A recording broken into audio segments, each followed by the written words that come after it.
आप सभी को प्रभु यीशु मसीह के नाम से प्यार भरा सलाम। आशा करता हूँ कि आप सब अच्छे खासे होगे, प्रभु में मजबूत होगे। तो आज का मेरा विषय है, परमेश्वर ने हमको क्यों चुना। यूहन्ना 15:16 में लिखा है, तुमने मुझे नहीं परंतु मैंने तुम्हें चुना है। क्या आपको पता है दोस्तों कि आपके फैमिली में से, आपके दोस्तों में से, आपके रिश्तेदारों में से परमेश्वर ने आपको ही क्यों चुना? क्या कभी आपने इस चीज को सोचा है? तो अगर चुना है तो उसके पीछे मकसद है। जी हाँ दोस्तों, अगर आज आपकी आंखें खुली है तो इसके पीछे कुछ मकसद है दोस्तों। ये बात आपको समझना बहुत ही जरूरी है। तो इसका मतलब ये नहीं कि प्रभु में आने के बाद में आपको सिर्फ बाइबल पढ़ना है और संडे टू संडे चर्च जाना है, बल्कि और भी कुछ है। तो अगर आपकी आंखें खुल चुकी है, बुद्धि खुल चुकी है, तो आपको उसके राज्य का काम करना है। जी हाँ दोस्तों, आपको उसको राज्य का काम करना है। बाइबल में यीशु कहते हैं, तुमने मुझे नहीं परंतु मैंने तुम्हें चुना। ये बात हमें घमंड में नहीं बल्कि जिम्मेदारी में लाती है, क्योंकि अगर परमेश्वर ने हमें चुना है तो सिर्फ स्वर्ग की टिकट देने के लिए नहीं, बल्कि एक मकसद के साथ चुना है।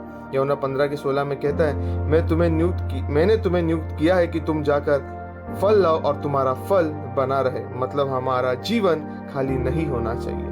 हमारे चरित्र में प्रेम, धैर्य, पवित्रता होनी चाहिए। हमारे कामों में सेवा, दया, सच्चाई होनी चाहिए।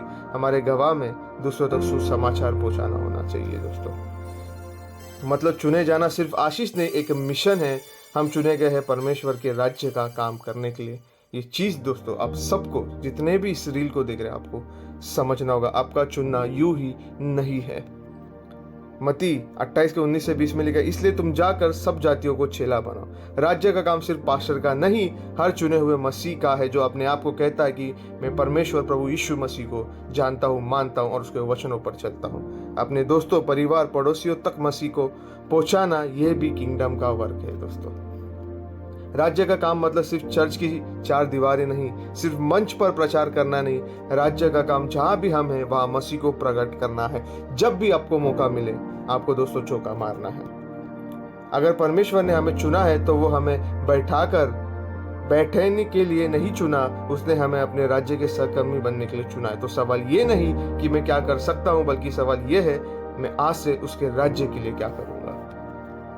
आओ हम सिर्फ चुने हुए ना रहे, बल्कि भेजे हुए भी बने। दोस्तों, आपको समझना होगा कि आपका चुनना यूं ही नहीं है, उसके पीछे एक बहुत बड़ा मकसद है। परमेश्वर ने आपको सिर्फ यूं ही नहीं चुना। इतने सारे लोगों में से, आपकी फैमिली में से आपको उसने यूं ही नहीं चुना। वो चाहता है कि आप उसके राज्य के लिए कुछ करें। आशा करता हूँ दोस्तों इस रील से आपको कुछ बातें समझी होगी और आप ऐसे ही मजबूत रहे। मिलते हैं ऐसी नेक्स्ट वीडियो में। God bless you.